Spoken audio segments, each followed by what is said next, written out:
یہ علمی چمن ہے رش کے ظلم، یہ مظہر شان عرض دکن۔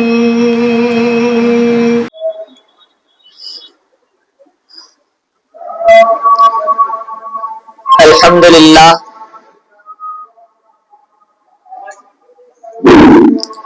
الحمدللہ الحمدللہ وکفى وسلام علی عباده الذین اصطفى، اما بعد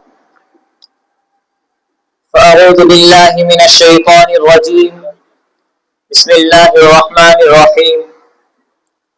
لن تنالوا البر حتى تنفقوا مما تحبون، صدق اللہ العظیم۔ محترم و معزز سامعین کرام، اسٹیج پر رونق افروز اساتذہ کرام، مہمانان عظام اور حضرات حکم، یوں تو مسلم پرسنل لا بورڈ پر روز بروز حملے ایک عام سی بات ہو چکی ہے۔ مسلمانوں کے انفرادی اور مذہبی معاملات میں حکومت کی دلچسپیاں قابل دید ہیں، کبھی طلاق سراسا تو کبھی مطلقہ کا نان و نفقہ، کبھی یکساں سول کوڈ کو نافذ کرنے کی کوشش تو کبھی وراثت کے معاملے میں مداخلت۔ یہی کیا کچھ کم تھا کہ پچھلے ایک سال سے مسلسل اوقافی جائیدادوں پر ان کی نگاہیں ٹکی ہوئی ہیں۔ سامعین باتمکین، وقف اصل کو روک کر منافع کو فی سبیل اللہ بنا دینے کا نام ہے۔ وقف اللہ کی امانت ہے، وقف کی حفاظت کرنا ایمان کا حصہ ہے۔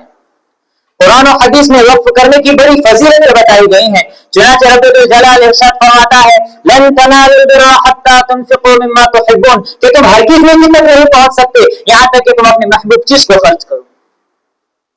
محبوب چیز اللہ کے راستے میں دو تو اللہ کا قرب ملتا ہے، وقف ایسی ہی محبوب چیز کا صدقہ ہے۔ نبی علیہ الصلوۃ والسلام کا فرمان اذا مات ابن آدم انقطع عمله الا من ثلاث، ہمیں یہی بتلاتا ہے کہ وقف اور صدقہ جاریہ کا ثواب قیامت تک جاری رہتا ہے۔ وقف کے استعمال کے بارے میں سنت نبوی یوں گویا ہے لا یباع اصلها ولا یشترى ولا یورث ولا یوهب۔ یہ ہے وقف کا اسلامی طریقہ کہ وقف کی ہوئی زمین پر نہ قبضہ ممکن ہے، نہ اس کی خرید و فروخت جائز ہے، اور نہ ہی اس میں وراثت جاری ہو سکتی ہے۔ یہ صرف اللہ کی ہو کر رہ جاتی ہے اور امت کے نفع میں استعمال ہوتی ہے۔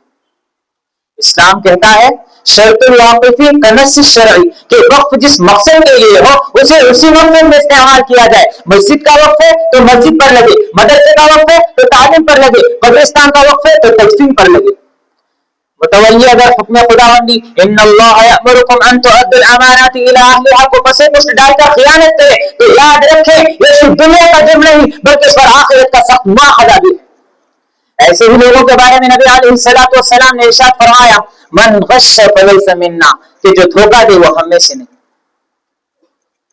یہ وقف کوئی خاندانی وراثت نہیں ہے، یہ اللہ کا مال ہے، اللہ کی زمین ہے، اللہ کی چوکی ہے۔ اس پر ناجائز قبضہ کرنا کس قدر بڑا جرم ہوگا اس کا اندازہ جناب نبی کریم صلی اللہ علیہ وسلم کے اس ارشاد سے لگا سکتے ہیں من ظلم قید شبر من الارض تربقه من 7 ارضین، کہ جس شخص نے ایک پالی زمین بھی زمین سے لے لی تو 7 زمینوں کا توق اس کے گلے میں ڈالا جائے گا۔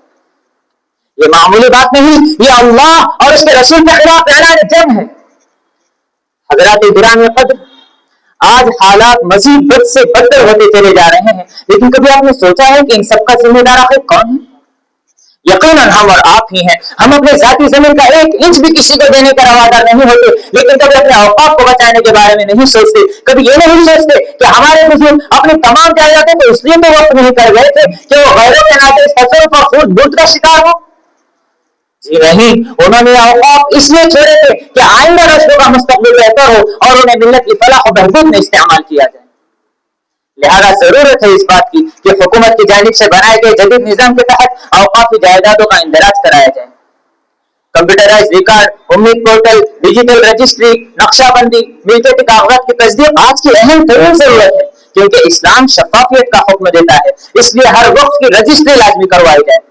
نقشہ بندی، حد بندی، ملکیتی کاغذات صحیح اور مکمل ہو، آمدنی اور خرچ کا سالانہ حساب موجود ہو، عوام کے سامنے شفاف رپورٹ پیش کی جائے، وقت پر قبضہ کرنے والوں کے خلاف قانونی کارروائی کی جائے۔ فقہا کا یہ فرمان ذہن نشین کر لیں رفع الدین عن الاوقاف واجب علی السلطان والعامہ، کہ وقت کی حفاظت کرنا صرف ذمہ داروں کا کام نہیں بلکہ پوری امت کا دینی فریضہ ہے. تو آئیے الا کلکم راع وکلکم مسئول عن رعیتہ کے تحت یہ عہد کریں کہ ہم بحیثیت مسلمان اور ہندوستان کے ایک شہری ملک بھر میں وقف املاک کے تحفظ کے لیے ہر ممکن جدوجہد کریں گے. کسی بھی طرح کے تجاوزات، غیر قانونی قبضے، وقف املاک پر غیر قانونی قبضے کے خلاف حکومت ہند اور وقف ایکٹ کے تحت کارروائی کرنے میں مسلم پرسنل لا بورڈ اور دیگر وقف پروٹیکشن اداروں کا تعاون کریں گے اور ہر محاذ پر ان کے ساتھ کھڑے ہوں گے. ہم وقف کی جائیدادوں میں خود بخود کرنے والوں کا سماجی بائیکاٹ کریں گے اور کوشش کریں گے کہ وقف کو واقف کی منشا کے مطابق استعمال کیا جائے. ہم سب صاحب ثروت اور مالدار حضرات اللہ کی رضا کے لیے اپنی جائیداد کا ایک حصہ وقف کریں گے اور اپنی اولاد کو بھی اس کی نصیحت کریں گے. دعا ہے کہ اللہ تعالی ہم تمام کو صحیح سمجھ عطا فرما کر اس کی رضا کے راستے پر چلنے کی توفیق عطا فرمائے. آمین. وآخر دعوانا